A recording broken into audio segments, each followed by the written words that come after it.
What's up, Bass Tech fans? Welcome everybody to our Hooked Up Live, and we've actually got something very unique this year. We're actually combining through with Tiny Boat Nation and going to be talking some boat buildings with our points champions from each club. So we're going to have special guests that's going to come on periodically with these points champions. So with no further ado, I want to take just a brief moment, go through that of our sponsors. We appreciate each and every one of y'all. You can go back to the beginning of the feed and see all of the content on there. G2 Gemini jerseys through the rest of this year. Still enter in the G2 Georgia spelled out 22 for 25% off any apparel orders. Get over and check out Line Taming Serum on Facebook. Their products that they've got for helping out line conditioning, as well as additives and stuff that you can put on your baits to attract them, as well as Star Lures, owned by the same individual. They make soft plastics, hard baits, you name it, they've got it, Star Lures. So get over and check them out on Facebook, social media. Dugout Bait and Tackle. We appreciate their strong support through with the Georgia Bass Tech. If you ain't been down there and check them out down there, Marietta, go take a look for yourself. They will be glad to see you. Tiny Boat Nation, I don't have the logo uploaded on this. I apologize. TBNation, Outdoor Southeast. We've got them in here as well as the Tiny Boat Nation individual as well. So no further ado. Also, one last sponsor, PFD Fishing. I'm going to take and mention something later on in the broadcast that is very unique that we're going to do for the Georgia Bass Tech anglers that is competing in the event in February. So stay tuned to hear this special announcement. PFD Fishing has also started doing lure makings as well. So they're actually going to be giving a 15% off discount to any purchases. Just go through PFD Fishing on Facebook, shoot them a message, let them know that the TEC sent you that way to get your promotional discount off on it. So no further ado, I will bring on the Tiny Boat Nation crew. Nick Barr. What's up, gentlemen? Ryan Marquez, as everybody knows him as Fire Ant. What's going on, guys? And I want to bring our points champions in. This is the main reason why we're here tonight with them. Mr. Phillips, Chris Phillips, and Mr. Donnie League. Howdy. So I want to first off just say, and I've tried to always start every single one of our Hooked Up Live shows saying this each time. Congratulations on being points champions for the year 2022. I know that the time spent on the water, there was probably a lot of blood, sweat, and tears put into each tournament, and it's a feat in itself to be a points champion in one of these clubs. So congratulations to both you men. Thank you, sir. Appreciate it. It was tough.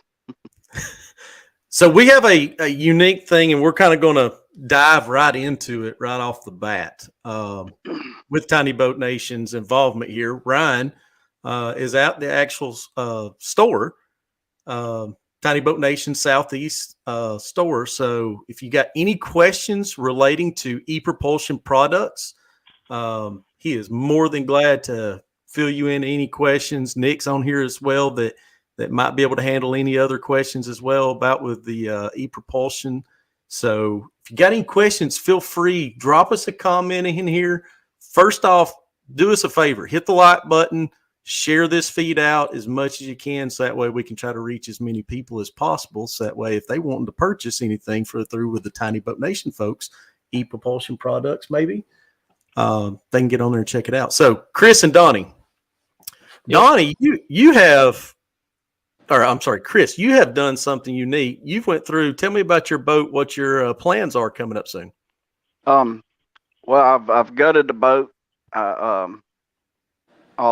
Everything's out of it. I'm ordered the premium kit from Tiny Boat Nation to in order to start rebuilding it. I'm gonna go all aluminum, deck it out, make it a bass boat. And that's gonna help the weight out significantly. And in these electric only events that we all fish in, weight is very critical, ain't it? Yeah. I was 3/4 inch plywood and 2x4s and everything like that. So it's going to take a lot out. Ryan, you can chime in. You remember the days back in the plywood days, right? Oh, I do. I was just thinking that. I was like, that's definitely how a lot of us all started with it. So, you should see a pretty significant difference between the wood and the aluminum for sure. Yeah, I'm looking But forward to it. you got the easy part already done. You got to gut it. So. I don't know. I've watched all your videos. All of it seems pretty tough. Chris, what size boat is it? It's a 16-foot. Got it. So Ryan, just if you could give an estimate for the crew here that's watching, what's the weight difference between what's the estimated weight difference on a 16-foot boat? I mean, what are you thinking in terms of reduced weight reduction? I don't know. I mean, you're probably at least a couple 100 pounds, if not more than that. So yeah, it's going to be pretty severe. I forget what that kit even ships at. It's like 19 pounds or something like that. So well, I think it said the total kit that I got. I think it said 59. I got you got the pro, the pro level or the premium. okay. Yeah. It's so it's 30 sticks, I think, of 1.5 inches. It's got all the stuff. I mean, that's about equivalent to just one sheet of plywood. So right. Yeah, I think a sheet of 3/4 is about 70 pounds. Right. I haven't priced plywood, but what is plywood running right now a sheet? I don't know. It ain't still $100 a sheet, is it? It makes it worth going to aluminum. Yeah. So Chris, tell me this. I got a question to ask you. So with all the rivets and everything that you're going to be going through and popping on that thing, have you looked at investing in the rivet gun? I actually, I'm going with a air rivet gun. A lot cheaper. And that one from Milwaukee is expensive. It is. And I'm only building one boat, so. But it gets the job done, let me tell you, because oh yeah, I've seen it. Ryan can probably vouch to it. Nick can probably vouch to it. I spent just very little time with my subfloor in mine, with just a little hand squeeze rivet gun. And I'm going to tell you what, this hand is still sore to this day from it. So Michael Bostic saying almost 50. $50 a sheet for plywood. I guess that's what he was talking about. Yeah. Yeah, it's gone down. I know that the wood crisis was getting pretty crazy there, but it's gone down, but it still ain't like the olden days. I'll tell you that. So So Ron Pendergrass, y'all know Ron, don't you? Ron, oh, yeah. else. Yep. Can't hide that money, can you? All right. So let's talk about aside from you going through decking it out and stuff like that. What about any other plans that you've got to do on the boat coming up? Aside from that, any upgrades? I'm gonna try to get some lithiums for sure. At least 4. At least 48 volt worth of lithiums.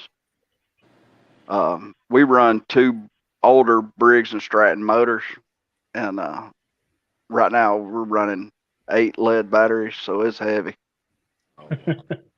So the goal is try to get 4. And I believe you probably could be easily persuaded into purchasing some EPropulsion products down the road too, correct? Well, first I'm going to try to win them. I threw it out there. That's very true. I mean, John and Jose will tell you that the 20 grand plus worth of EPropulsion electric outboards is pretty dang nice. No doubt.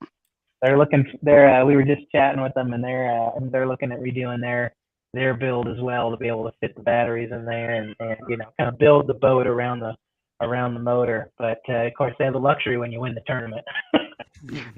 No doubt. So Chris and Donnie, Dustin Diamond, y'all know that name. Half reigning state champion, saying he'll let y'all borrow that half state champion rivet gun. Yeah, he's already let me borrow one. That's why he said that. So my Is it the Milwaukee rivet gun or is it a different No, rivet gun? it's an air gun. I've not used the air gun, so I couldn't. Yeah, Harbor Freight has a few pneumatic air guns that you can get for probably like $20-$30, something like that. And the air. Really, they'll get you through 1 or 2 boats. I know Nate built like 5 boats with his, but I did have to return mine a couple times. So just keep your receipt. That's a go-to with Harbor Freight, keeping your receipts. Right. Yep. That's awesome, man. So lithium batteries, just to go ahead and mention this as well. Ryan, if you want to plug in on that about with lithium batteries, what options y'all have got there through with the shop? Yeah, right now we have, I think the, hold on, I'll bring it over. Yeah, say Ryan, you can bring your if you're on your phone or if you're on your laptop, you can shine in the store there, show everybody the. It's probably gonna be easier for everybody. Yeah, if you got your phone, let's you can show everybody the shop here. Can I turn this around? Yeah, let me. Nope, that was not it. Okay, well. I'm just jealous of the red beard. I used to have a totally red beard. Now I've got 3 girls. Sorry, Ryan. You're good. You're good. So right now in here we just have the 24 volts, 60 amp hours, and they're running about 974 for those. And then you gotta get charger, battery tray, stuff like that. But we've gone with the Powerhouse. Bob Croxton, you guys know him. Hopefully by now, he's one of the owners of the company. He spent a bunch of time with us the other day. Talking to us about his batteries and his knowledge behind them and why he started them. And after talking to him and looking at his app on the phone and how everything connects and the cells that they use inside these batteries, we just there's no doubt about going that direction with them. And we're trying to work with them to get actually batteries that will work for the electric outboards as well. So hopefully once they're done coming out with their line of starting batteries, they can get going on those electric outboard batteries for us. We also have the Panther steers over here. I know I'm getting off topic, but if you guys. Oh, Ryan, you got the you guys just got in some of the EPropulsion E80 batteries as well. Are those up there? Or you guys have those in the back? Oh, those are in the back right now. Still in the pallet. Yeah. On the pallet crate, we got those fresh, hot, and ready. The 15, the E80 battery, which is like essentially for the 6 horsepower class, and then then you have the E175, which is the one that, as part of the giveaway for the championship, is the Navy 6.0 Evo, which is a 9.9 horsepower. And then an E175 battery pack with that as well, which is the big mama. It's about 225 pounds, but it's a massive battery, so it's got plenty of juice. 175 amp hours and about 9,000 watt hours. Or 9,000 watts. So yeah, it's just nuts. It's a big battery, but it's all in one package instead of having to daisy chain a bunch together. So, but that's in the TBN Southeast shop. So Ryan, appreciate you out there in Oxford, Georgia. You guys are what, about 45 minutes east of Atlanta, an hour east of Atlanta? Yeah, roughly. Gotcha. Cool. So I do want to mention that 15-year warranty was for the Powerhouse lithium batteries. Correct. Steve had made a comment on that. I didn't catch if you'd mentioned that or not. Yeah. Nice, man. Well, so go ahead. No, I was just going to ask Chris, like, what your dream boat. I mean, you're going to be building this new rig and everything. Do you have an idea on what kind of decking you're going to do on it in terms of, you're going to go with carpet, you're going to go with hydroturf? I mean, what are you thinking you're going to do on the top deck? I'm not 100% sure yet. Probably some type of definitely not carpet. Something else. I'm not 100% sure yet though. Gotcha. The turf is nice, whether you go with like hydroturf or you do a custom route like Chris and Ryan at the shop are doing custom sea deck stuff. It's just carpet's the hard to upkeep. That turf stuff looks a heck of a lot better. I just did that in my tracker last year, and I'm way happier with the turf. So makes a lot. Yeah, it'll be something along those lines for sure. I gotcha. I laid the HydroTurf down. I loved the HydroTurf on it. Now I've got, correct me if I'm right, Ryan, it's the C-Deck etched, custom etched. Yeah, C-Deck. Yeah. I like them both. I really, really do. So let's take and kind of, I'm going to interact a little bit back and forth, some comments coming in. Dusty Diamond was asking about when EPropulsion might possibly release a bigger motor. Do y'all want to input anything about that, TBNation guys? That is a R&D project, currently in the works. EPropulsion is always looking to push the envelope when it comes to that. And, it's funny because a lot of all the different brands you see out there, you got EPropulsion, you have Elko, you have Torpedo, you got a couple knockoff, companies. You have, some in-house like Ray and Stealth, smaller operations, or even up to Pure Watercraft, who's, putting out a $75,000 pontoon boat. Every one of these electrical outboard companies is looking to fill a niche, and that niche for EPropulsion getting started was the smaller boater, was the bass fisherman, the dinghy or tender for a sailboat and stuff like that. And so they just been trying to put in time to serve those smaller motor customers. And then also there's a huge rush to industrial sized motors. So EPropulsion just came out with a inboard motor. They came out with a 20, a 30, and a 40 horsepower inboard, and then also they came out with 160 horsepower commercial grade motor. Nobody's gonna be putting that in the John boat. So the technology is there. It's just being able to put it into an outboard form and get the props and the pitch right, and get the performance to where people would want it. So that's all currently in the works. I can't say nothing, but they've already come out with a 20, a 30, and a 40 inboard. So you'll probably see down the road some tricks up their sleeve for sure. But it's the batteries really is the biggest thing. Just like you guys have seen with all your no matter what brand of boat motor you're running, it comes down to the batteries to make in terms of the investment and the weight and stuff like that. So we're just seeing rapid improvement in the lithium battery packs. EPropulsion's coming out with they announced it in Europe, a new battery pack as well. The big giant battery pack, a new kind of mega sized battery pack. So a lot of stuff coming down the pipe. So there's definitely going to be some of that. There's no timeline, but like I said, they're already come out with some inboards. So if you want to run an inboard instead of an outboard and put that weight of the motor inside the boat instead of hanging off the back, let us know, because we haven't got to play with those yet. So that'll be a fun project to put a 40 horsepower inboard in a John boat. Somebody want to sign up for that one? TBN Southeast can definitely saw right through that transom, can't you?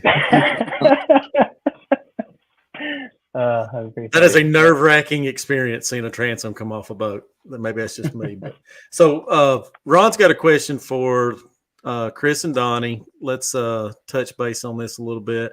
What's y'all's all-time favorite jig color combo trailer color? And possibly like jig weight as well. Go ahead, Don. You the jig man. I thought you were the jig man, but I can't say that I have a favorite. I guess it just comes down to the watercolor mostly. If I had to pick one that I'm gonna start with every time, I'm some kind of natural color, just like most people. Natural colors, and I like black and blue a lot as well. What about you? Like PB&J? I do, but I don't. It's not one of my go-tos, I would say. You got specific trailers you like with it, colors? I like Z-Crawls a lot, and I like Rage Tails a lot. Rage Tail just because it displaces a lot of movement of water? Yes, sir. Yes, sir. Yeah. And if I want something that's not something with a little less action, I generally go with a Z-Crawl. So I'm going to ask a crazy question on this to expand a little bit. Do you like to trim the weed guard some and make it more easily hookable or not? Sometimes not for the sometimes I do. I guess it just depends on more of what I'm fishing. If I'm out more in open water, that sort of thing, then yeah, I'll definitely trim it up. But if I'm fishing in some heavier cover, which I generally prefer to do, I kind of leave it alone. That's something that I'll make the call on in the boat. I don't usually do it before I leave the house or anything like that. Yeah. All right, Chris, let's hear it from you, sir. Well, I like throwing a 1/2 ounce green pumpkin jig, probably more than anything. And I like that Z-Crawl trailer a good bit. I never cut anything off my weed guards ever.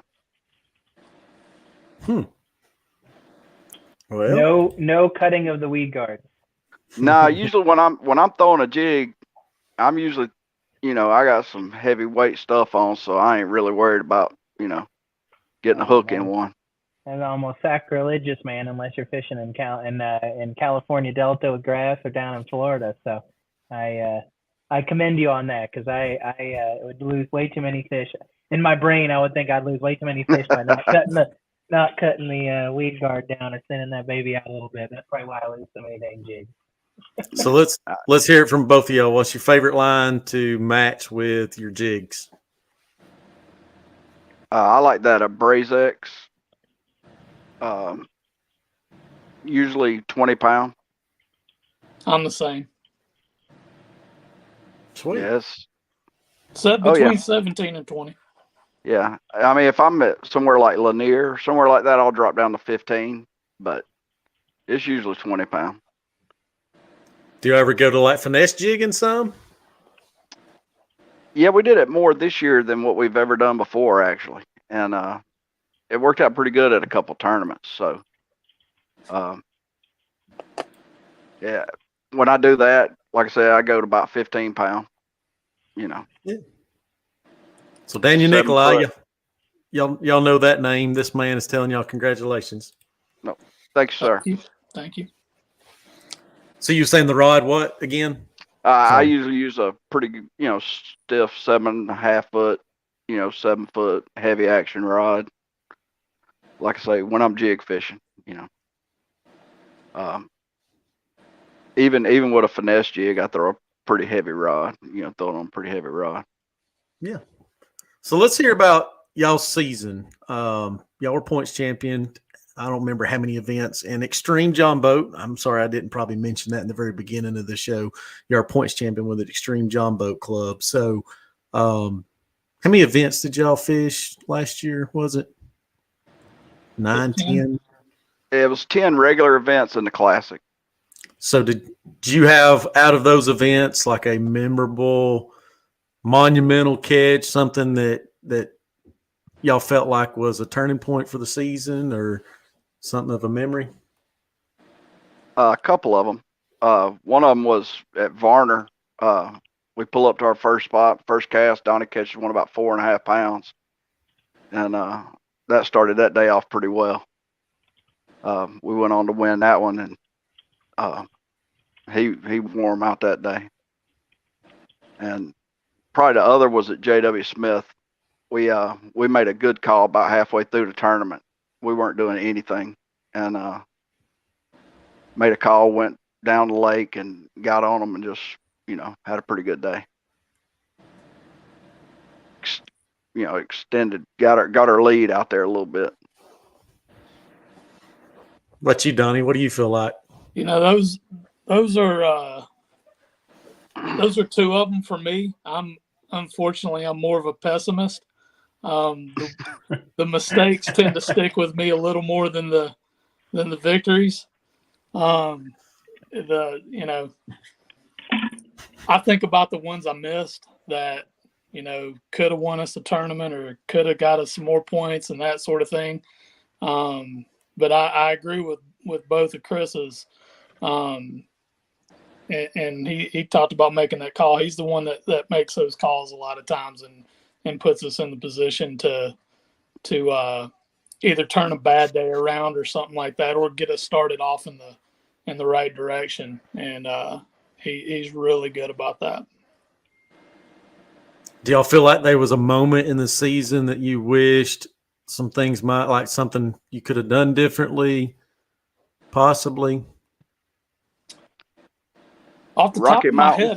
head, I can't think of one specific, but I know generally driving home or back to my car or the night after a tournament, we generally talk about things that we wish we would have tried or didn't think of in the moment or that sort of thing, or having a fish jump out of a live well or something like that. Yeah, there's always something you think you probably should have done different, especially on the tough days. But I can't think of a specific situation. So to mention it about the live well, I don't know what type of live well y'all utilize, but Ryan can definitely hook y'all up with those splash guards for the live wells. That kind of helps keep the fish contained a little bit better. When they come up and jump, they run up the sides and they hit the side top, and they don't typically jump out as much. So I think TBNation sells that on y'all's website too, correct? Sure.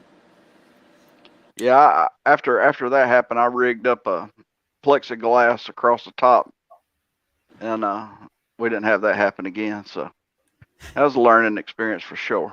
Yeah, his idiot partner in the back of the boat was responsible for that one. I heard you say, Chris, something about with Rocky Mountain being difficult. Yeah, we were struggling, and at the end of the day, Donnie had one on. It was probably it was a good fish. It was over 9, and fish just come up one time and then dove back down, just broke him off. It was just, nothing he could do. It was just bad lick on a day we was having a pretty rough day anyway. That was the one I was thinking of that I didn't want to relive again. And we can tell everybody Rocky Mountain is in South Georgia, way, way away from Atlanta. It's nowhere near around here. You don't even need to go fish it, right? Nah, it's an old mud hole. And they call it Rocky Mountain? Rocky Mountain PFA. It's DNR manage it. They do a superb in South job. Georgia. No, I don't want to lie. It's not South Georgia. There's Rocky Mountains in South Georgia. Never would have known that one. So Michael Bostic has got a great question. So this is a newcomer into electric only tournament trail fishing. Do y'all two, as points champions, and correct me if I'm right, y'all have qualified every year for the TEC so far? Well, we actually weren't able to the first couple years, but First year. Last year we were, and this Gotcha. year, of course, we are. So do both of y'all have any pointers for someone coming in first time to electric only tournament fishing? Yeah, I do. When you get to a lake, pick you out a creek arm or something like that and learn it. You're not going to go fast, so the more time you spend fishing, the better off you'll be. Making long runs in an electric boat's tough, so I would find a creek arm or something like that and learn every bit of it. That's what I try to do when I first get to a lake before I start branching out. It's a good point. Very good point. Yeah. What about you, Donnie? I kind of second that. I mean, I don't have nearly the experience that Chris has fishing these tournaments. I think this year was just my third year, Chris. Yep. It was my third year fishing these tournaments, and a lot of I'm really following Chris's lead a lot on that sort of thing. I guess I would say make sure your batteries are charged. What would you say is probably your biggest adjustment? You're the co-angler with Chris in the boat, but what would you say was the biggest adjustment? Because it sounded like you came from a big boat, big lake environment to this. What would you say was your big adjustment? There was some of that for a while, and there was a lot of bank fishing in that too. For me, the biggest adjustment is, especially starting out, I would say the first year we fished together, probably the first 2 years, I wasn't versatile enough as a partner or a co-angler. Chris and I generally have the same confidence baits for the most part. We fish very similar, and we were both fishing that way starting out. And I found, a little bit last year and a little more this year, trying to be a little more versatile in the back of the boat, trying to take advantage of having 2 lines in the water until we can find a pattern or what the fish may like, as being the biggest difference for me. I'm not always throwing what I would throw first. A lot of times I'm throwing, I'm starting out with my second or third option. Yep. So Dusty's got a question to y'all. Didn't that happen at Ackworth last year as well? I'm assuming he's talking about losing a big fish. No, he's talking about one jumping out of the live well. Was it a big fish that jumped out? No, it was 2.5, 3 pounder. It wasn't nothing real big. First fish of the day, it spun us out. Yeah, sure did. Right, first thing in the morning, caught one on topwater frog, and ended up jumping out of the live well early on and made for a bad day. Now that place is a mud hole. Yeah, it is. But I mean, it's got good fishing, but it's a mud hole. Yeah, it is. Depends on the day. It's definitely stained up, though, no doubt. Dusty, I shouldn't even put that on the screen, sir. Yeah, you should. You should. All right, so Jay Doss, I don't know if y'all know Mr. Doss, has a question. How important is the net man in the boat? I want to say that it's the most valuable thing in the boat. So who's the net man in y'all's boat? Oh, that's gonna be me. I'll be the first to admit it. Nah. Whoever's got the hot hand, man, is Well, if I remember correctly, we got a video from y'all at Julia, and Donnie, didn't you? You was the net man in that video, yes, if I remember correctly. So yeah, if y'all want to watch, he did a great job.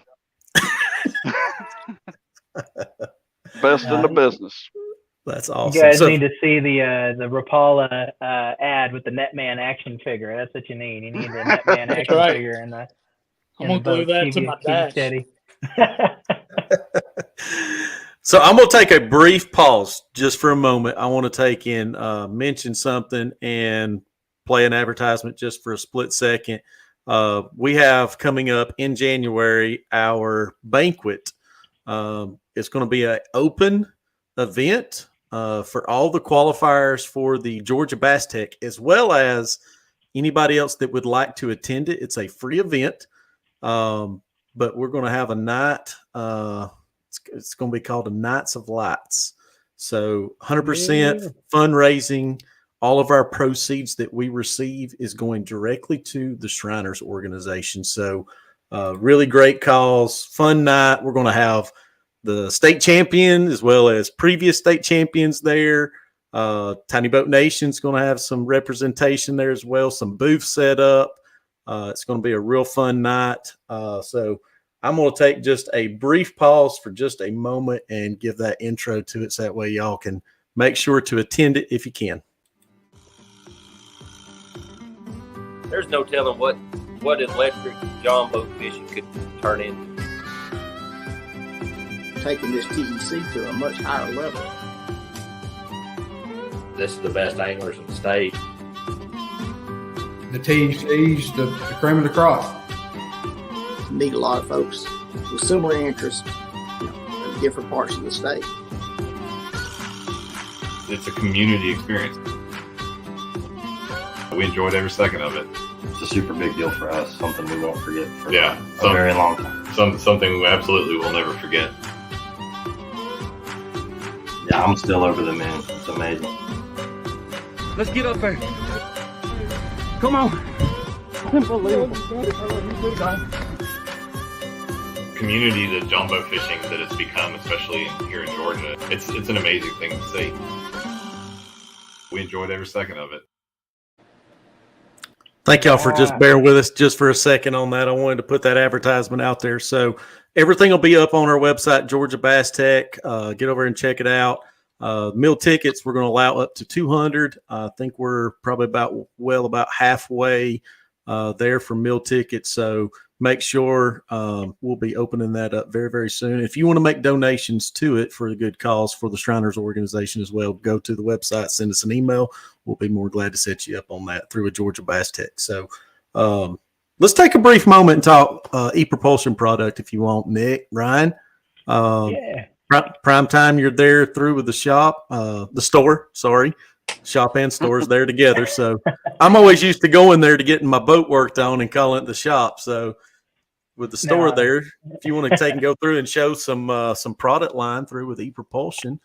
Yeah, Ryan, if you want to go show the motors on the stands. But one, Merrick, I am super stoked for the banquet. That is an awesome idea, and letting having a place for everybody in the TEC to be able to everybody in the TEC to be able to come together and have a night to just enjoy and hang out and have good food and be able to share with all the other guys across all the different clubs. I mean, the TEC is amazing as a tournament, but you don't get that time to really, afterwards, especially if it's a tough day of fishing, you don't necessarily get that time. Not everybody wants to hang out after they got their butt kicked on the lake all day. So, being able to have a banquet and stuff, I'm really excited for that. So thank you for helping putting that together and bringing that to fruition. So that's going to be a lot of fun. So, and I know some of y'all's clubs, you don't necessarily like have a club meeting every month. So it'd be cool to be able to meet all the other club members and get to meet some of y'all. But Ryan, thanks for shining a light here on the motors real quick. I'll bring you up on the and correct me if I'm right. That one on the far right is the Navy 3.0, right? Or is that the 6.0? Ryan, well, you point a finger. I'm backwards. I can't. Yeah, Ryan. The way the StreamYard works, you got to have the phone backwards. That's the 6.0. Yeah. That's the big boy. You can see the big engine casing there on the bottom of the motor there. That's the Navy 6.0 Evo. That's the 9.9 horsepower equivalent. And then to the left, you're going to see the Spirit 1.0 Plus. I think they got the Navy 3.0, which is the 6 horsepower, probably in a box in the back, not up on the stand yet. You can see those are actually motor stands that Chris and Ryan have welded together. So if you need a motor stand, they got some awesome little aluminum motor stands too. But the 3 horsepower platform, and there's also the 6 horsepower platform and the 9.9 horsepower platform. And all of those motors are on a 48 volt setup. In the Spirit 1.0 Plus, which Ryan, you want to go over and show the Spirit 1.0 Plus a little closer? That motor is a portable, designed as a portable motor. The battery pack, which you see on the top there, is actually the battery pack. And then the motor is in the lower unit casing there. And, it's just a lightweight package, just like 40 or 45 pounds or so, and gives you that 3 horsepower, about 210 pounds of equivalent thrust. So that's the easiest way to get involved and get started with like an electric outboard. And then you bump up to the 6 horsepower and the 9.9 horsepower, which is the Navy Evo class of motors. And that's where you got to get into the larger battery packs, the E-Series lithium battery packs. The 6 horsepower class really pushes a like 14-foot boat real well, up to 16 and a half foot, real lightweight. Power to weight ratio is extremely well on that because you don't need big massive batteries and only pulls 62 amps at 48 volts. So it's a really great power to weight ratio, bang for your buck. And that 9.9 that they have there, that's the big boy. So, that's going to be for your 17, 18, 19 foot big old barges that, the battery requirements are quite a bit more on that because that's pulling 125 amps at 48 volts versus 62 amps for the 6 horsepower. So there's quite a big jump in power, but mostly a jump in, the thrust for your larger holes. So, thanks for showing those there, Ryan. We just got those in the shop, in Oxford, Georgia. So close by, you guys want to come touch and feel and take one for a spin. I think also the Spirit 1.0 Pluses, they're renting those out as well. So if you are just thinking about trying one out, or you want to just get started with EPropulsion, you can drop by and pick one of those up and take one for a spin just to see how you like it. But anything else you want to add to that, Ryan, or what you guys got going in there in the shop? Yeah. Those Panther electric steers, that was something we've had trouble getting those in, And I know a lot of guys like those Panther electric steers. They're hard to come by. We just got them in. You know, a lot of guys like with the electric Jon boat stuff, you know, really not having a steering console or anything like that, either tiller handle, or if you like the electric steer, the Panther T4 electric steers, you know, allow you to be able to run that outboard from anywhere on the boat. So if you guys need to stand more up towards the front of the boat to, you know, equal out your weight when you're under power, you know, you can control that motor remotely. They have a wired switch it comes with, and then it also comes with a wireless like key fob remote as well, as like an addition to that. So there's a couple different routes you can go there. But I know people have been clamoring for us to get them, and I've been having so much trouble. You know, Panther Marine has been just swamped, and they're actually based out of Canada, and it's been tough as heck to try and get product in. So that's all we got for now, and I don't know when we're getting more in. But what else you got going on there in the shop real quick, Ryan, and then we'll jump back to more fishing questions. Yeah, we have a lot of just the aluminum products that are on the website as well, powder coated in different colors. A lot of you guys saw these at the TEC last year, the caddies. One of the newer products is the bilge pump out plate. We have them in a single, a double, and a triple, and basically that allows you to move your bilge pump higher up onto your transom, because a lot of the issues that we've been seeing is with all the added weight in some of the boats, that bilge pump outlet tends to take in water, so that helps negate that. And we're kind of running slim on some products because we've been having some people coming in, but we have all the aluminum products, and then we also have all the electrical products over here, the six switch fuse panels, the fuse blocks, 6 and 12, battery on off switches, the circuit breakers for your trolling motor, wiring, front and rear nav lights, stuff like that, bunch of rivets. So we have a bunch of spare stuff here for sure. Yeah, when you're building the boats like you guys are, you end up accumulating a lot of stuff, and the store just essentially became a secondary thing to the shop. I mean, it was, you guys were working in that space originally building boats, and then now you've moved to bigger spaces and got that as a showroom. So it's pretty cool to see what you guys have accomplished in a few months. So that's pretty cool, man. Greener pastures. Yeah, man. Thanks for running through that, Ryan. But so I got a question. Are y'all going to be, y'all obviously selling online now the day boxes? Because I've seen them post on social media, and I really like those day boxes. Yeah, the day boxes are on there on TBNation.net. Just jump on there and type in day box, and those will pull right up, you know, storage, lure storage and stuff like that. I mean, pretty much anything that's aluminum that can help you go fishing and enjoy your time on the water and make your build, you know, the way you want to make it, we pretty much are making now. So, you know, and if you don't want to install it yourself, you can just call up Chris and Ryan at TBN Southeast, and they'll do the dirty work for you. So I got a question for Chris and Donnie. When you made every angler out there wants to go to succeed. Going into the TEC event coming up in February, y'all's goal is to win it.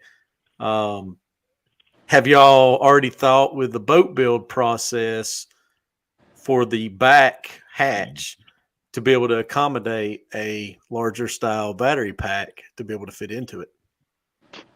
Yeah, the one of the hatches that I have, one of the lids is really big, and I'm gonna put it in the back just for that. Because I know that was one of the issues, I think, with this year's 2022's TEC champions, John White and Jose Rivera. Their boat, they had an issue with the having to, I think, didn't they had to get involved with you, Ryan, for doing some modifications, possibly, or talking through, getting some product, trying to change it up? Who was that? John White and Jose Rivera. Didn't they have to modify their back hatches just to get the battery pack, the E175, to fit in it? Yeah. On their current boat, they had to chop out the back. I think they had to chop out the back end just to be able to fit that big battery underneath there. Yeah. But you know, nothing too crazy. But I think they need to take out the support and then, you know, make the battery, the box. Originally, the way they built it, they didn't build it to have, you know, a big giant lithium in there. They built it with, you know, thinking they were just going to place a bunch of lead acids, what they had originally, you know, a bunch of lead acids all over the place. So It required a little bit of work, but not terribly too much. It's a good problem to have. Yeah. Well, hey, like I say, you guys fish the TEC, you'll be, 1 out of 40 or whatever it is. So I want to give Dusty a hard time, being he's half reigning state champion. He's asked if he wants to rent, and I'm gonna go ahead and say right now, if y'all rent him a motor, it's gonna have to be triple the price, and he cannot blast off. And this is live; everybody hears this. Chris, Donnie, you help back me on this. He won't be able to take and blast off for at least 15 minutes after everybody. Agreed? 100%. Done. Sorry, Dusty. Yeah, he don't need any advantages. No, he doesn't. Oh, me. So, y'all fire away if you got any questions. I know we've kind of touched base on a lot of different aspects between boat building. Nick, Ryan, y'all can jump in anytime if y'all have anything, if I haven't touched topics wise. Anybody else out there, viewers? I was curious as to how long you guys have actually been competing. Whew. I started probably back in the late 90s, fishing with another buddy of mine. We used to fish in Southern Jon boat anglers. It was a trail years ago, and fished with them some, and then fished with some different West Georgia clubs. And yeah, I'd like to take the time right now to thank Jeff Reese for the way he runs Xtreme. It's a really good ran club, and Jeff does a great job. I had no idea that you would. I mean, I'm sorry, and I hope this don't offend you. That's old school Southern Jon. I hadn't heard that club name, and it's been how many years since they was around? Probably 15. Yeah, it's been a while. There's some good sticks in that trail back in the day. That was back when Varner was top of the fishing world. So you know the name Randall Kirkpatrick very well then, right? Yeah, I know of Randall. Mark Lazinski was another one. That was a fishing son gun right there. Mark and Chris, was it Chris, his son? Yeah, that was his son. Yep. Yeah. Them jokers could get it done. Yes. I'm trying to think, Joe Martin? Joe and Chris Martin? I don't know them. I fished against God, what's his name? Damn it. Dusty, I don't even. I'm just gonna stop. What's bad is as bad as I beat him this year, he's still in diapers. We got a picture of it if you want to see it. Him in diapers? Wow. It's messing. Dusty, if I see any pictures floating around the next 24 to 48 hours, my phone is fixing to get shut off. I'm changing my phone number, folks. Wow. So Michael Bostic, giving thanks to you, Nick, for giving advice on the motor and the boat this afternoon. Yeah, of course, Michael. We're excited to work with you, man. Thanks for putting your trust in Tiny Boat Nation and our crew here. It's been a huge blessing to be a part of the community, and then also just help serve people and get people on the water. So thanks for saying that, and also I'm looking forward to you working with the guys at the Southeast shop, and they put their hearts and minds into building boats, man. So it's cool to be able to see that come to fruition. So I think John White has joined the chat here, Mr. Champ himself. Half reigning state. All right, good question about the upcoming TEC. So Chris and Donnie, have either of you guys been on Blue Ridge yet? Never seen it. Nope, not yet. Of course, we had never fished Juliet either, so we went down there. We're gonna go a couple times this winter, try to get out there and see what it looks like. You already kind of started doing your homework, researching it, and got your go-to spots, kind of like what you was talking about earlier, Donnie? We have an idea as of right now, a very tentative idea as of right now. We'll firm that up, a little bit once we get a little bit closer. We might bring y'all back on and you can give full details then, right? Absolutely. Shoot, yeah. I'll tell everybody right where to go and exactly what to throw. Just say follow Dusty Diamond around, right? That's right. That's the man. So that's who I'm going to follow. Have any of the clubs actually fished at this lake, or is this going to be a first time for everybody type deal? So Electric Bass Opens, I want to say 2 years ago, not this 2022 season, but in 2021, I think they had it on their schedule. They were the first club for the electric only stuff that had fished it before.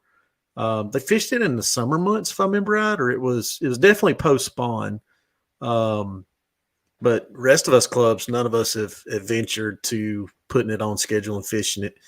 Hence the reason why we're fishing at the time of year we are, to try to minimize the boat traffic as much with pleasure boaters out on it and stuff like that. We can, it's 3,000 and something acre lake. You can run nearly, the lake's low, probably about 7-8 miles plumb up to the river from the boat ramp where it's going to be at. So a lot of these electric only guys have got some, a lot of the electric outboards has got some traveling distances if they're going to make some long runs. But Eric, a question for you, maybe even, Donnie or Chris can attend to this.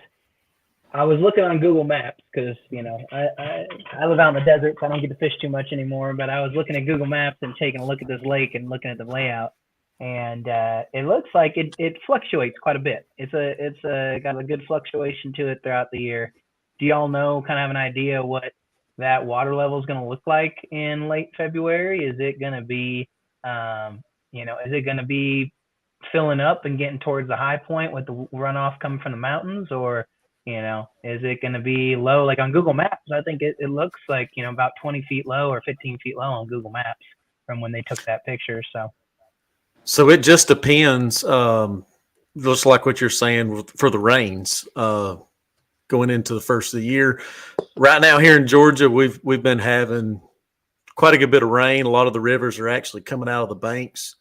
I actually I'm on emergency management email notifications, and a lot of the rivers right now are actually getting in flood stages around in our region. So Blue Ridge is operated by TVA, Tennessee Valley. Is it Authority or Associates? I think it's Authority. And it's a hydroelectric power lake. Each year, around fall of the year, TVA lakes, U.S. Army Corps of Engineer lakes, those lakes were primarily built for two purposes. Number one, flood control. That's the biggest purpose, to try to prevent cities and towns along those river corridors and stuff that's not going to get flooded. So each fall of the year, they drain it down. I think Blue Ridge goes down. I don't keep an eye on the elevations to really know, but it's 20, 25, maybe 30 feet each year in the fall of the year. Usually I think they start the drawdown about Labor Day holiday and start letting it start dropping down slowly from there, which in the fall of the year too, not much rains happen. We went through a pretty bad dry spell. So I anticipate, each year, Christmas time, January, that's the reason why the authorities do that to the lakes. They anticipate those rains each year that's going to come, and it'll fluctuate at some, but it's good. It's still going to be low. It's still probably going to be, I would anticipate 20 plus feet low for that tournament. Gotcha. The rains is going to depict a lot of that event. And I'm sure Chris and Donnie, y'all both would agree to that. These mountain lakes, or even not mountain lakes, even the Piedmont, South Atlanta, east, west, whichever direction you go in, the rains really depict cold water to what habit the fish are going to start turning into. So that lake having spotted bass predominantly now, it's I'm gonna hush. Let these other questions other people have or something else to discuss. I could talk on and on about that. So so Craig is saying it. Comment here is ponds drying up this year. Do I fish out the perch I have in it? I'm assuming you're talking about maybe crappie or yellow perch. I highly doubt maybe. He's in South Dakota. We might have 5 feet last year. I had 20. So, I don't know really what to say on that one. I would say fish out as many as you can if it's going to stay low, just because they're gonna start getting stunted. If you actually like having big perch, or it goes for any of those smaller fish, you definitely want to you don't want to let those things get overpopulated, because then they're just going to have a tough time surviving in there, and you're going to be a lot of stunted fish if you end up having a few years where your lake is overpopulated. So heck yeah, man, have a perch fry. If you got only 5 feet left out of a 20-foot lake, have yourself a dang good perch fry, or heck, even throw a cast net in there and have a perch fry. But that's just kind of basic lake ecology. But you definitely want to eat up some of them fish. So that's a fact. Yeah, a lot of our lakes up here, Blue Ridge actually does have yellow perch in it. In Georgia, we typically don't have a lot of anglers that go after yellow perch. So they're around in some of the lakes, but a lot of people really don't target. They're like a little tasty walleye is what they are. They're like a little tasty walleye, like a 7. Well, I mean, in South Dakota, you guys got pretty dang big yellow perch. They become the size of walleye up there in those parts. But white meat fish, they taste real good. They're not like your crappie though. They're not these big panfish. They're long, little slender things. So we've been firing a lot of questions to Chris and Donnie, and also through to Ryan and Nick. So Chris, Donnie, do y'all have any questions maybe through with Tiny Boat Nation folks, or Ryan, or any questions that y'all might have, maybe products or anything like that, curiosity, things you'd like to learn a little bit more about? Well, I got a feeling that they'll be hearing from me in a couple of weeks when I start. I've already spoken to Chris over there the other day about my lids and stuff. He was very helpful. I'll be ordering a live well, I'm pretty sure, and possibly a recessed trolling motor mount. There's no way to fish in a boat without that recessed trail tray, and I've got one myself now. Never had one, but after fishing in a boat with a buddy that did, that Dusty Diamond fella, it's nice. Your back feels a lot better, don't it? Oh, yes, sir. Yes, sir. Yeah, we appreciate that, Chris. Donnie, do you got any questions for him by chance or anything? I don't right now, unless they have I'm the guy in the back of the boat. I just do what I'm going to do what Chris asked me to do when it comes down to working on his boat. Get you a nice net holder. Yeah. So maybe we could start doing this from each points champion each year when we go through and do interviews. Maybe we could get like a best case scenario, what boat that they would want their dream boat, and tell them to get a sketch drawing together, so that way if they win, they can definitely hook up with these guys and get some boats built in the future for their dream boat. So Mac Dole saying, yay, another boat to work on. There's one of those dedicated employees, right? He's been bored. That's awesome. That's awesome. So just to go ahead and mention this, Chris, Donnie, I don't know if you knew this, but we've banned forward-facing sonar for the Blue Ridge tournament, so I apologize in advance. But Dusty Diamond particularly, and he's going to have to not run his forward-facing sonar up there. So, and y'all are running forward-facing sonar, correct? Yeah, we have the Garmin Panoptics. So I just want to touch on this, just skim it a little bit, because I don't like touching on it too much. But have y'all seen times where it's hurt y'all more than do good? I'll be honest with you, we don't really use it like a lot of guys I see using it. I don't chase fish a whole lot. I use if I pull up on a point, look for some fish. But as far as just getting out chasing them, I can't do it. Main thing I found with it is how well I can find structure. It's changed the game for that. And understanding where the structure's at exactly and what it looks like, and Yes, getting sir. more details, what you're talking about, versus Yes, sir. side imaging, scanning, and just kind of like estimating where you're at. Oh yeah, yeah. Watch, it's a whole different world. Gotcha. So you have, do you have on your live scope, do you have like a mounting pole that's a manual swivel? Do you have the automatic, you have the turret, automatic turret, or how do you have that set up? I just have it mounted to the trolling motor. Nice. Okay. I was going to ask if Donnie was the one down there with the pole turning it for you left and right. I would. I can do that. You can attach it to the net, and I'll just stick the net in the water. Shoot, he's the reason we're building the boat, so he can get up on the front with me. So I got a question. Holder. I got a question to ask about the forward-facing sonar stuff. So, did y'all realize before getting it how much of a engineer, product software engineer you would probably have to be to keeping those things running and most efficiently? Did you realize that on that? I didn't have a clue. We had to reach out for help. Yeah. The technology that's on those things now, so it's very shocking. Yeah. Updates and everything else you do on them, and then try to hone them in exactly the way you want them, get them dialed in.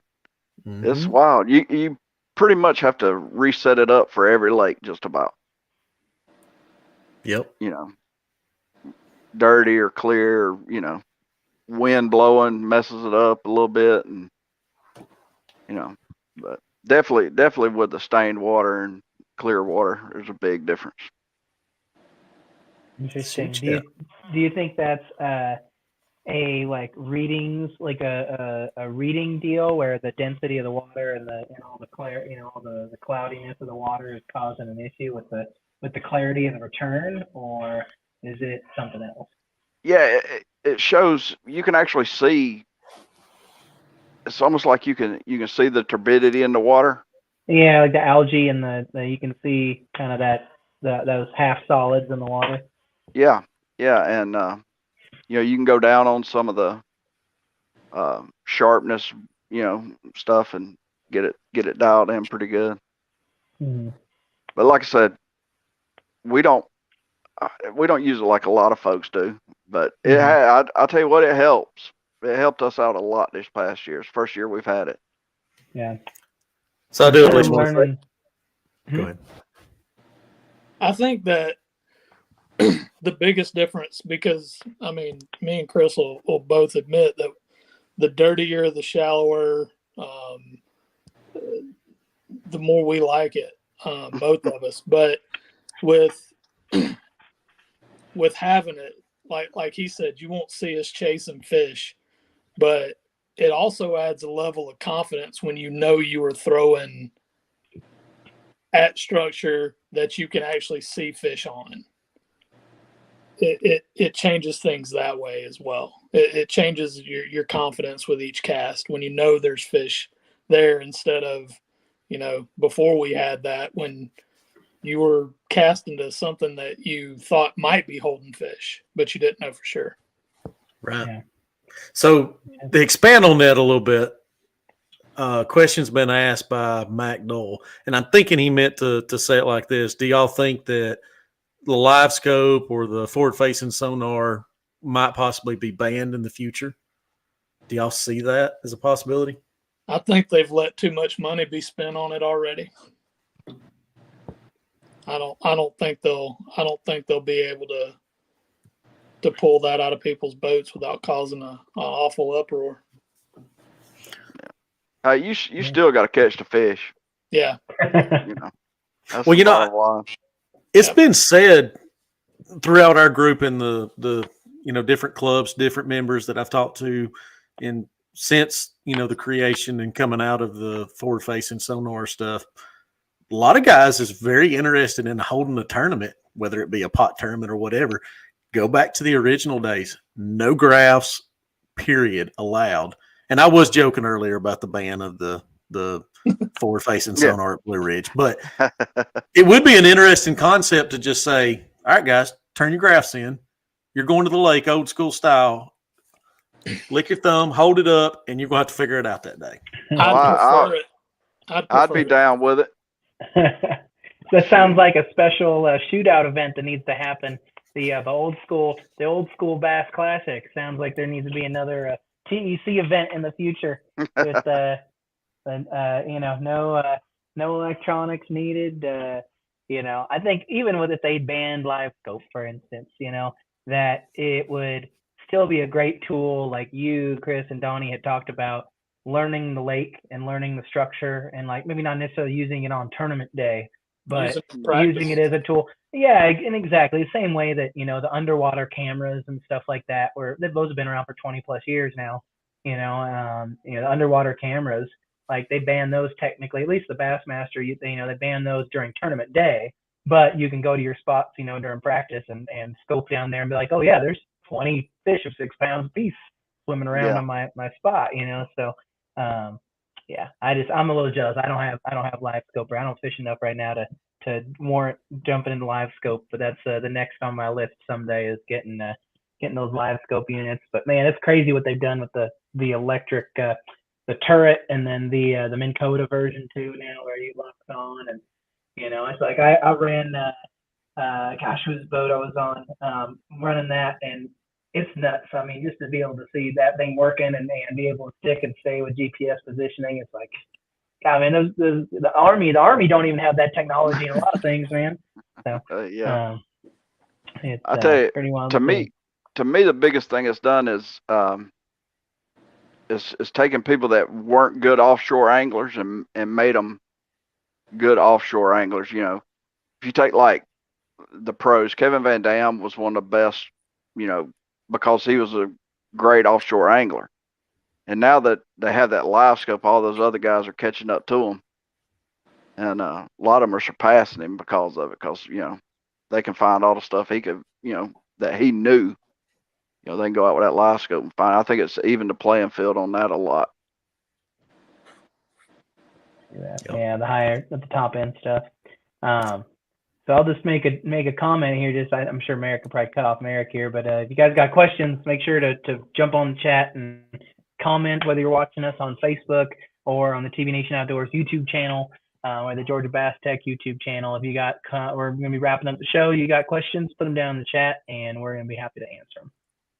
So I do have a question for Chris and Donnie, event specific.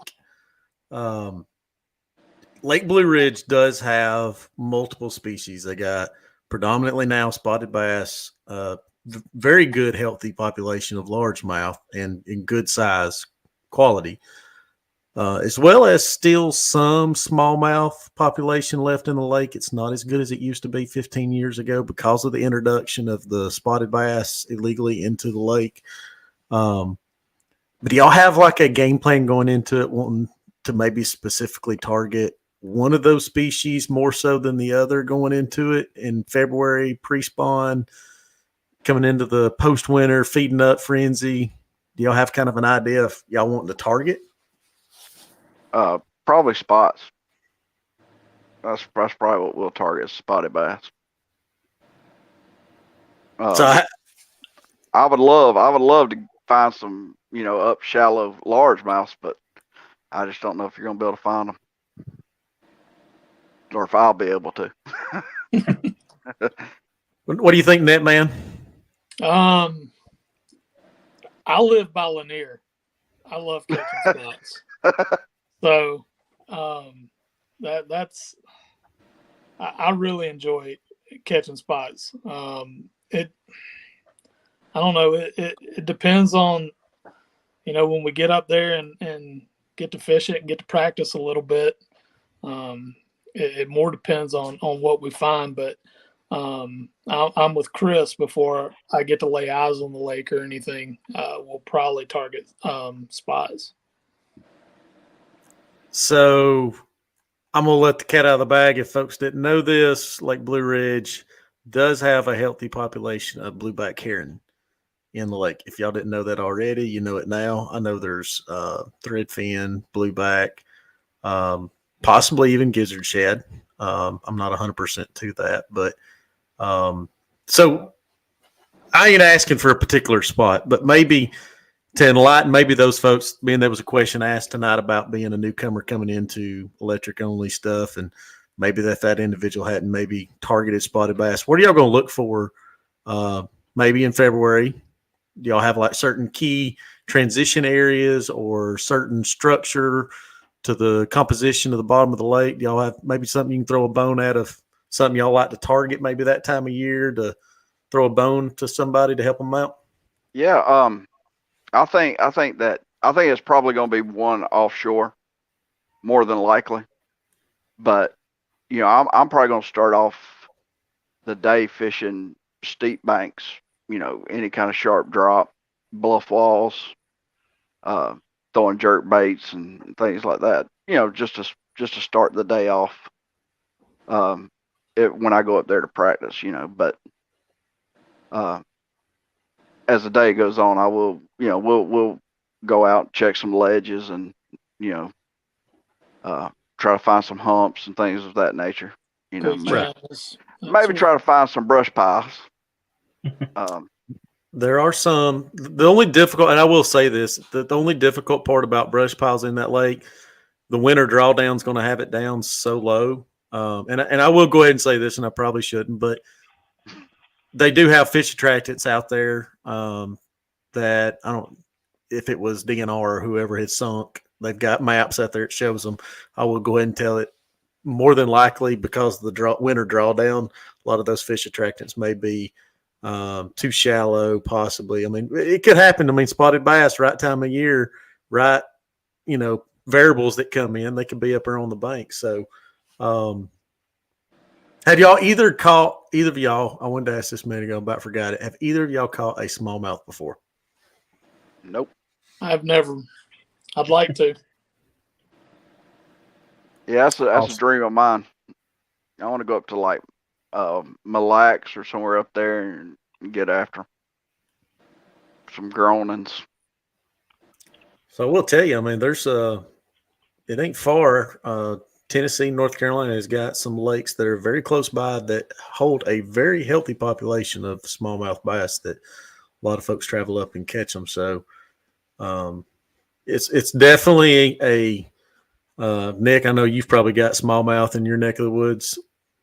Yeah, I grew up fishing smallmouth, probably, you know, half and half. I grew up in Washington State, so people don't think bass fishing in Washington State, but there's actually wonderful bass fishing there, and you got largemouth and smallmouth. A lot of mean smallmouth. The Columbia River's got a lot of 4 to 6 pound smallies that'll yank your hand off. So it's a lot of fun. They're a beautiful fish, man. I know you guys. It's funny listening to guys in Georgia, you know, saying never caught a smallmouth bass. Ryan came out with me. Mike, who started Tiny Boat Nation, he's the guy, if you see the Tiny Boat Nation videos, he lives out in Lake Havasu, Arizona. And Ryan came out with me, 2 years ago now, to Lake Havasu and caught his first smallmouth and had a blast catching smallies. And then they got a river over there too, where they got the smallmouth and the current, and you get a 3 or 4 pound smallmouth pulling you in a 4 or 5 mile an hour current, and that'll kick your pants, man. It's great. What was your first impression, Ryan, for catching a smallmouth? Absolutely amazing.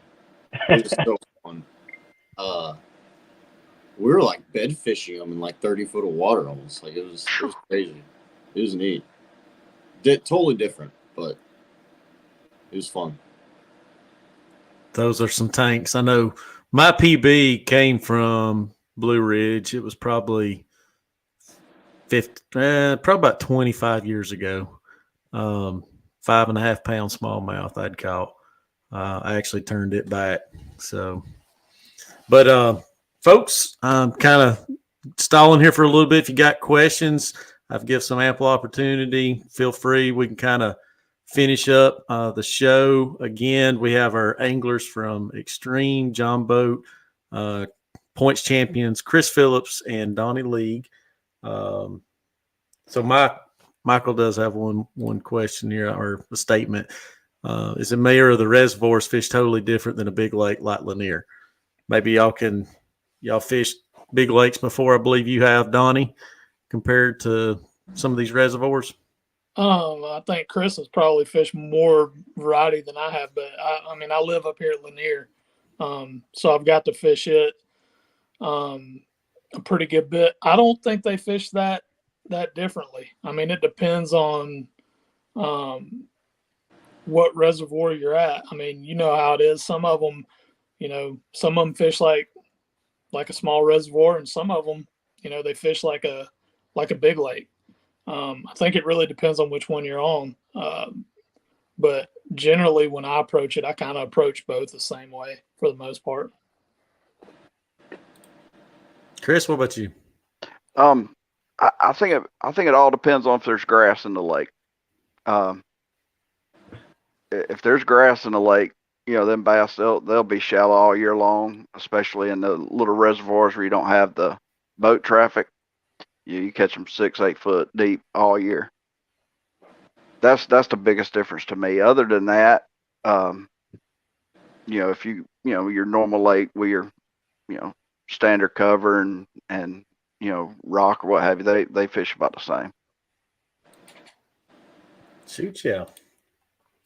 So, half reigning state champion from this year wants to congratulate both you men for a job well done. Points champions. Thank you, sir. Thank you. Well as Chloe Phillips, congratulations on the wins, gentlemen. Appreciate all of our fans tonight getting on here and firing away some questions. If we've enjoyed the interaction with each and every one of y'all. If you have any questions that maybe you just didn't want to take and fire away at us, Nick, they can reach out through to y'all. How? Yeah, so you can reach out to us at just TBNation.net. And then also to get a hold of Chris and Ryan, you can go to TBNation Outdoors Southeast on Facebook, or just go to the TBNation.net site, and then in the right-hand corner says our locations, and you have the info for going and take a visit, or give a call to Chris and Ryan at the Southeast shop, and they'll be happy to help you. And I just wanted to put a note in here for everybody that's fishing the TEC. The water temperature looks like it's going to be about 49 to 52 degrees. So I'm looking at the U.S. Water data from the U.S. Geological Survey, and they got the water temps on there averages. So it's going to be a little chilly, but then fish are going to start chomping. So I think it should be a pretty good time for y'all. I have been up there in February. It's been probably about 17 years ago. It was in February. We fished out of one of the old John boat clubs, Bang, Bass Anglers in North Georgia. The club president at that time, Russ Edwards, we went in his aluminum boat, and it was like in the teens that day. It had been super cold for like a week straight. We went all the way up river and literally was busting through ice just to get – there was a break in the ice, but it was just a small section of the river completely iced over. That same day was the day that another anglers was out there, and they had nearly a 30-pound bag mixed between largemouth and smallmouth. Yeah. Especially if you guys get a little warming trend before then. I mean, that's the low 50s water temperature, man. Things gonna start kicking, so that should be fun. It might be a little cold, but it's gonna be a lot of fun. So I want to ask this to Chris and Donnie. Chris, Donnie, what are y'all's estimated guesses at winning weights? I say 14.5 will win it. I have no clue. I've never laid eyes on the lake. I've never laid eyes on it. I mean, I wouldn't even venture to say. Call it 18 pounds. We have to mark this down, Merrick. We got to make sure we write this. Somebody write this down so we have everybody gets a weight guess. It's recorded. It's in here. Hey, to be here. Sounds like one of those little day box giveaways. That sounds good to me. I'm game. I'm game for that, Chris. We'll do that. We'll throw in a day box to who gets the closest. I'm gonna write these down. So we got 14 on the record. 14. Chris, do you want to make an adjustment to that 14 point something? Yeah, let's go 14.3. All right. Two decimal places. 4.35. Okay. All right, Donnie, you're gonna do 18. What do you want to do? 18 something? I'm gonna do 18.23. All right, 18.23. All right. I'm gonna throw it in here just because I don't got any skin in the game. I'm gonna say 19.772 pounds. $1. Somebody's gonna catch a. Somebody's gonna. Yeah, the price is right. Somebody's gonna catch a big largemouth. Somebody's gonna find some random largemouth, and somebody's gonna bring in some spots, and they're gonna have a 5 or 6 or 7, 7.5 pound largemouth hiding in there. So. I hope it's us. It's the time of year. It's that time of year to catch a good largemouth. Yep. It is. I think that's. I'm gonna take a bet on that one. Somebody's gonna get a decent bag of spots and stumble on a big old mama. So we'll see. Ryan, you got a guess? I'm gonna say 21 point. Oh, jeez. Oh, you're going on 21. Wow. All right. Well, you're supposed to go take the under, Ryan. We're doing At this point, I'm about to just stay home. I think it's going to be over 20 for sure. All right. That's my projection. I hope so. Well, I love your optimism, Ryan. Love your optimism. We'll see. We'll try and get a little fishing in when we're there filming. I will say some input that I've heard from one of the employees at the Blue Ridge Marina where we're going to be launching from at that event. They're anticipating, because he fishes it a lot, he's anticipating 18 pounds is what it's going to take. Well, I might be off, but let me get my day box. Get it early. You can get it early, Don. We'll rent it to you. How about that? We'll rent it to you. That'll work. But he did say, I mean, there's particular areas that largemouths are predominant, that just like what you was talking about, a big giant largemouth. And trust me, I have mental images on that lake of one fish, and of all fish I've ever caught, I've only got 2 that's very, very memorable to me. Blue Ridge was one of them. So that could be for another show down the road. So appreciate both you men, Chris, Donnie, taking time tonight. Nick, Ryan, appreciate y'all tuning in live from the store from Tiny Boat Nation Southeast, showing the product lines for EPropulsion, talking some boat build. Nick getting on here as well.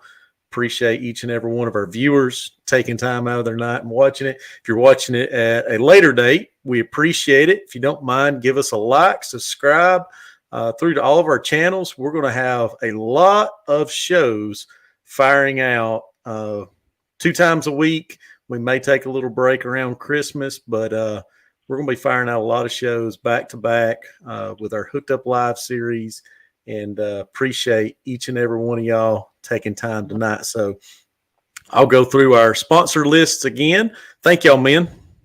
Hey, thank you for having us. Everybody. Yeah, We thank you enjoyed for it. having us, and good luck to everybody. Congratulations, guys. Thank you. Appreciate it.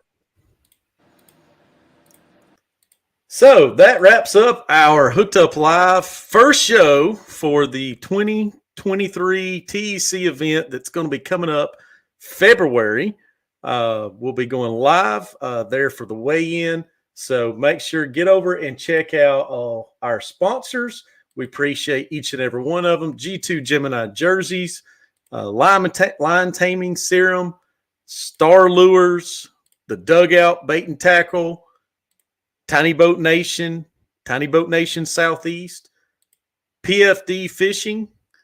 They've also got some lures that they have started making as well, giving 15% off any anglers. I didn't get into mentioning the idea of what's going to come. So all of the anglers that is competing in the TEC, I want you to listen to this very, very closely. Each angler that is participating, if you wind up purchasing some of their products and you were to catch a fish during the TEC event and you catch big fish for the event, PFD is actually going to be giving away a custom-made rod.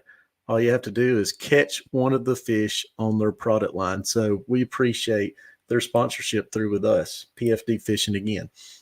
So no further ado, we appreciate each and every one of y'all tuning in tonight. We'll be going live this Thursday night, 2 nights away, with the points champions from High Voltage. You don't want to miss it.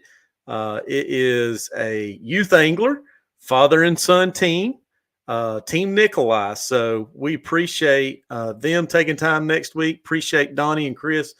Also appreciate, more importantly, all of our viewers here taking the time out and watching our show. So no further ado, God bless each and every one of you, and thank y'all for tuning in.